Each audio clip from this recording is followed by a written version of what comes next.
குட்டிமா தமிழ் டிவி நேயர்களுக்கு வணக்கம். நான் தான் உங்க மணிகண்டன். தொடர்ந்து குட்டிமா தமிழ் டிவி சேனலுக்கு நீங்க நல்ல ஆதரவு கொடுத்துக்கிட்டு இருக்கீங்க. அதுக்கு இந்த நேரத்துல ஒரு மிகப்பெரிய நன்றியை தெரிவிச்சுக்கிறேன். இன்னைக்கு குட்டிமா தமிழ் டிவி சேனல்ல பார்க்க போற படம், திரை விமர்சனத்துல பார்க்க போற படம் 10 Hours. இது பாத்தீங்கன்னா ஒரு தமிழ் திரைப்படம். தமிழ் திரைப்படத்திற்கு இங்கிலீஷ்ல டைட்டில் வச்ச தயாரிப்பாளர் இயக்குனர் அவர்களுக்கு இந்த நேரத்துல குட்டிமா தமிழ் டிவி சார்பாக எதிர்ப்புகளை தெரிவிச்சுக்கிறேன். ஏன்னு கேட்டீங்கன்னா, நீங்க எடுக்கிறது தமிழ் படம், அதுக்கு நீங்க தமிழ்ல டைட்டில் வச்சிருந்திருக்கலாம். அப்படி இருக்கும்போது இங்கிலீஷ்ல எதுக்கு டைட்டில் வச்சீங்க? இன்னைக்கு இது 199 படத்துக்கு பாத்தீங்கன்னா இங்கிலீஷ்ல தான் டைட்டில் வைக்கிறாங்க. ஏன்னா 10 ஹவர்ஸ்னா என்னன்னு கேட்டீங்கன்னா 10 மணி நேரம். அதை 10 மணி நேரம்னு அழகா தமிழ்லயே டைட்டில் வச்சிருந்திருக்கலாம். என்ன காரணம் அது இயக்குனர் தயாரிப்பாளர்கிட்ட கேட்டாதான் தெரியும். அது ஒரு பக்கம் இருக்கட்டும். இந்த படத்தோட கேஷ் அண்ட் குரு பார்த்துட்டு திரை விமர்சனத்துக்கு போகலாம். அதுக்கு முன்னாடி குட்டிமா தமிழ் டிவி இந்த சேனலை சப்ஸ்கிரைப் பண்ணாதவங்களா இருந்தா ஒரு தடவை பண்ணுங்க. பண்ணவங்க பெல் பட்டனை சேர்த்து அழுத்துங்க. அப்படி நீங்க பெல் பட்டன் அழுத்தினாதான் நாங்க வீடியோ அப்லோட் பண்ண உடனே உங்களுக்கு நோட்டிபிகேஷன்ல வரும். இந்த மாதிரி படத்தோட திரை விமர்சனம் போட்டிருக்காங்க, தங்கமிலை போட்டிருக்காங்க, சினிமா செய்தி போட்டிருக்காங்க, ஆடியோ லான்ச் போட்டிருக்காங்க அப்படின்னு சொல்லிட்டு உங்களுக்கு நோட்டிபிகேஷன் வரும். ஃப்ரீயா இருந்தீங்கன்னா உடனே பார்க்கலாம், பிஸியா இருந்தீங்கன்னா கொஞ்சம் நேரம் கழிச்சு பார்க்கலாம். உங்களுடைய நண்பர்கள் உறவினர்களையும் குட்டிமா தமிழ் டிவி சேனலை பத்தி சொல்லி, இந்த சேனலை பத்தி சொல்லி சப்ஸ்கிரைப் பண்ண வைங்க, லைக் பண்ண வைங்க, கமெண்ட் பண்ண வைங்க. வீடியோ பிடிச்சிருந்தா ஷேர் பண்ண சொல்லுங்க. இப்ப திரை விமர்சனத்துக்கு போகலாம். படத்தோட டைட்டில் ஏற்கனவே சொல்லியாச்சு, 10 Hours, அதாவது 10 மணி நேரம். ஹீரோ யாருன்னு கேட்டீங்கன்னா சிபிராஜ் அவர்கள், நடிகர் சத்யராஜ் அவர்களுடைய பையன். இவர் நிறைய படங்கள் தமிழ்ல பண்ணிட்டாரு. அவர் இந்த படத்துல ஒரு போலீஸ் அதிகாரியா பண்ணியிருக்காரு. அதுக்கப்புறம் பாத்தீங்கன்னா இன்னும் சில முன்னணி நட்சத்திரங்கள்லாம் படத்துல இருக்காங்க. இவர் தான் மெயினான கேரக்டர், லீட் ரோல் இவர் தான் பண்ணியிருக்காரு. படத்துல பாத்தீங்கன்னா கதாநாயகி இல்லை, இவருக்கு ஜோடி இல்லை.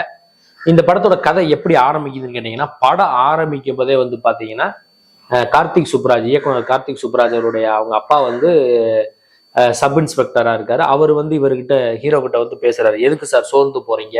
நீங்க இந்த மாதிரி மதுரை மாட்டுத்தாவணி ஸ்டேஷன்ல ஒரு கேஸ் வந்துச்சு, அந்த ஏரியால கேஸை எப்படி கண்டுபிடிச்சீங்க அப்படிங்கிற மாதிரி ஒரு சின்ன குட்டி கதை ஒண்ணு சொல்றாரு.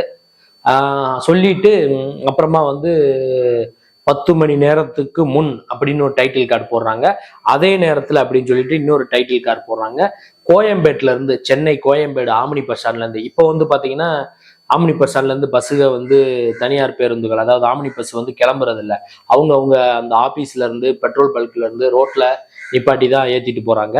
இந்த கதை எடுக்கும்போது அப்படியே ஆம்னி பஸ் ஸ்டாண்ட் இருந்திருக்க மாட்டிருக்கு. அதனால இயக்குனர் அங்க எடுத்திருக்காரு, இளையராஜா கலியபெருமாள். அங்க ஆம்னி பஸ் ஸ்டாண்ட்ல இருந்து ஒரு டிராவல்ஸ் பஸ் கிளம்புது. இந்த பக்கம் 2 சீட்டு, இந்த பக்கம் 2 சீட்டு இருக்கு பஸ், ஏசி பஸ் கிளம்புது. கிளம்பும் போது அங்க சில பேசஞ்சர்ஸ் ஓடி ஏறுறாங்க.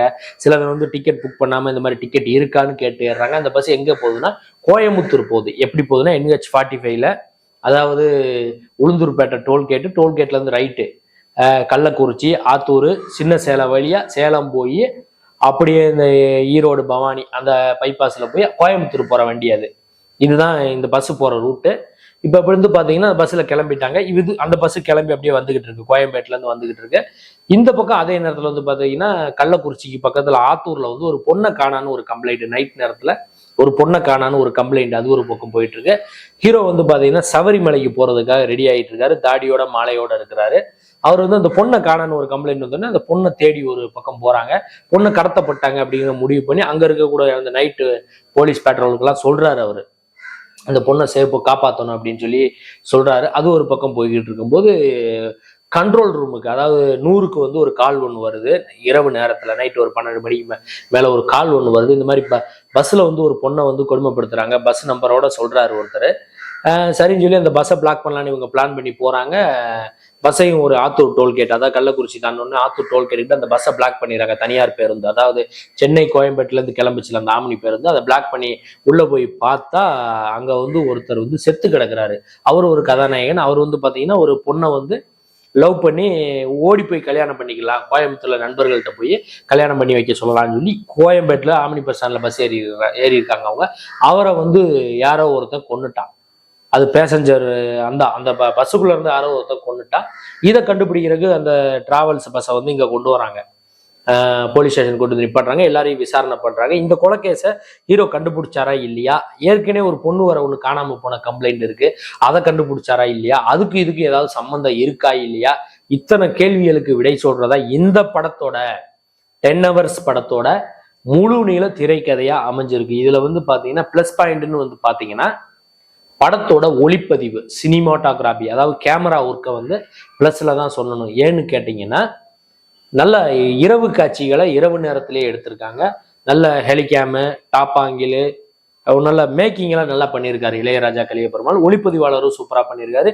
சிபிராஜ் அவர்களுடைய அந்த நடிப்பு ரொம்பவே யதார்த்தமான அந்த கேரக்டர், போலீஸ் இன்ஸ்பெக்டரா பெண்களுக்கு பாதுகாப்பு ரொம்ப முக்கியம், பெண்களை பாதுகாக்கணும் அப்படிங்கிற அந்த சில விஷயங்கள்லாம் அவர் அழகா பண்ணியிருக்கிறாரு. அதுதான் வந்து இந்த படத்துக்கு வந்து ஒரு மிகப்பெரிய பலம்னு சொல்லணும். அதுக்கப்புறம் வந்து பாத்தீங்கன்னா படத்தோட எடிட்டிங், லாரன்ஸ் கிஷோர் அவருடைய படத்தொகுப்பு வந்து பாத்தீங்கன்னா ஒரு தெலுங்கு படம் பார்த்தா எப்படி இருக்கும், டக்கு டக்கு டக்கு டக்குன்னு போற மாதிரி, அந்த அளவுக்கு ரொம்ப ஃபாஸ்ட் கிடையாது. ஆனா தமிழ் படங்கள் மாதிரி கொஞ்சம் ஸ்லோவும் கிடையாது, கொஞ்சம் ஃபாஸ்டா போகுது. ஃபர்ஸ்ட் ஹாப்லாம் டக்குன்னு போய் முடிஞ்சிருச்சு, செகண்ட் ஹாப்பும் அப்படிதான் போகுது. அவருடைய எடிட்டிங் வந்து இந்த படத்துக்கு வந்து பாத்தீங்கன்னா ஒரு மிகப்பெரிய பலம். அதுக்கப்புறம் சுந்தரமூர்த்தி அவர்களுடைய பின்னணி இசை இந்த படத்துக்கு வந்து ஒரு மிகப்பெரிய பலம். அதே நேரத்துல சில இடங்கள்ல பலவீனமாகவும் இருக்கு.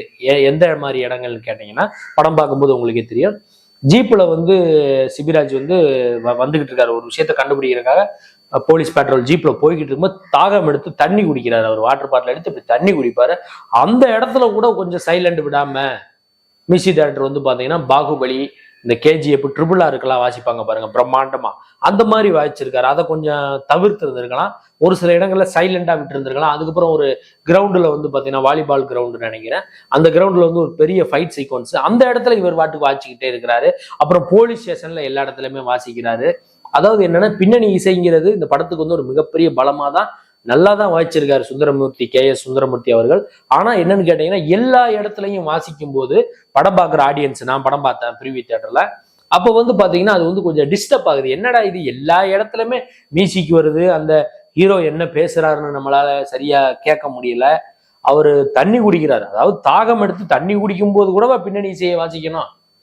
அந்த படத்தை பார்த்துட்டு தானே ஒரு மியூசிக் வாசிச்சிருப்பாரு இசையமைப்பாளர். அதெல்லாம் வந்து இசையமைப்பாளர் வந்து கவனத்துல கொள்ளணும்.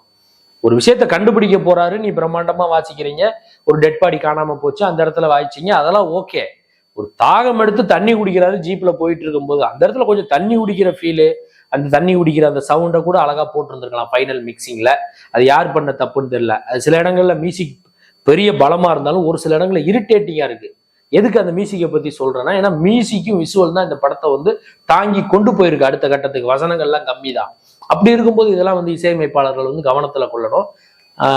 அது வந்து பிளஸ்ஸா இருந்தாலும் ஒரு பக்கம் மைனஸாகவும் இருக்கு. அதுக்கப்புறம் வந்து பாத்தீங்கன்னா ஃபர்ஸ்ட் ஹாப் டக்குன்னு முடிஞ்சிருச்சு, போர் அடிக்கல. செகண்ட் ஹாப் வந்து பாத்தீங்கன்னா கொஞ்சம் போர் அடிக்கிற மாதிரி தெரியுது. படமே வந்து பாத்தீங்கன்னா மொத்தமே ஒரு 2 மணி நேரத்துக்கு 4 நிமிஷம் தான் கம்மியான. செகண்ட் ஹாப் வந்து என்னன்னு தெரியல, கொஞ்சம் லென்த்தா இருக்கிற மாதிரி ஒரு ஃபீல் ஆச்சு. அதே நேரத்துல வந்து பாத்தீங்கன்னா சில விஷயங்களை வந்து இயக்குனர் வந்து ஃபாலோ பண்ணாம விட்டாருன்னு தான் நினைக்கிறேன். ஒரு இடத்துல வந்து போலீஸ் இன்ஸ்பெக்டர் வந்து ஹீரோ வந்து பாத்தீங்கன்னா பிஸ்டல் எடுத்து வைக்கிறாரு, அதாவது இந்த இப்படி இழுத்து சுடுற துப்பாக்கி எடுத்து டேபிள்ல வைக்கிறாரு. ஒரு இடத்துல வந்து ரிவால்வர், அந்த குண்டு சுத்தி விடுவாங்கல்ல, உள்ள குண்டை போட்டு சுத்தி விடுற துப்பாக்கி எடுக்கிறாரு.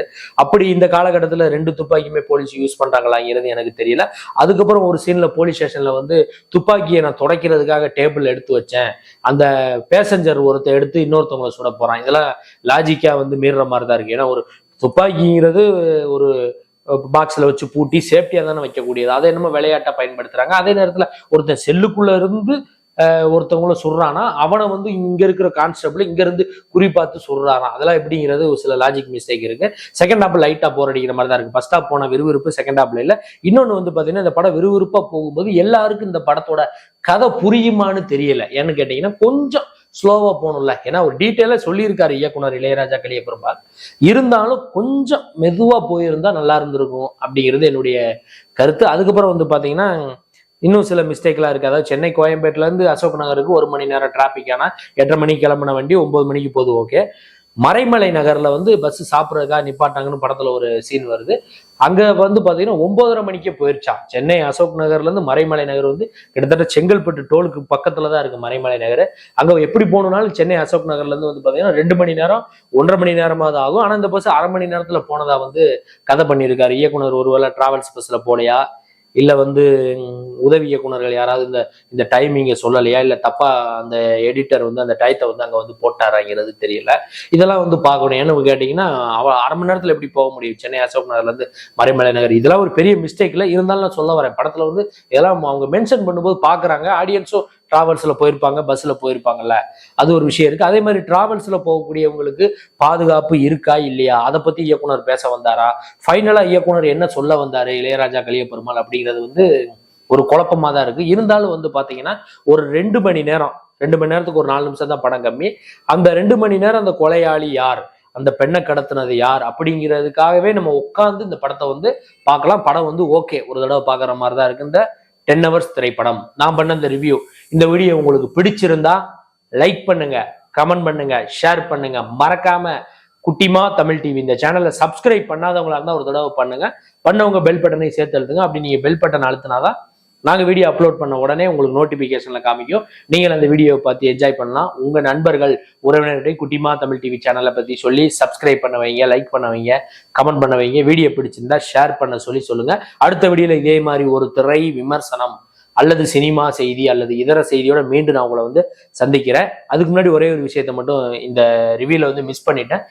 எண்டுல வந்து வில்லனை காமிக்கிறாங்க. வில்லனுக்கு வந்து பெரிய அளவுல ஒரு கரெக்டான ஒரு வில்லன், பெரிய வில்லனா போட்டிருந்தாங்கன்னா அந்த படம் பெரிய அளவுல ஹிட் ஆகக்கூடிய ஒரு வாய்ப்பு இருந்திருக்கும். இருந்தாலும் படம் வந்து மறுபடியும் சொல்லிக்கிறேன், ஓகே தான்.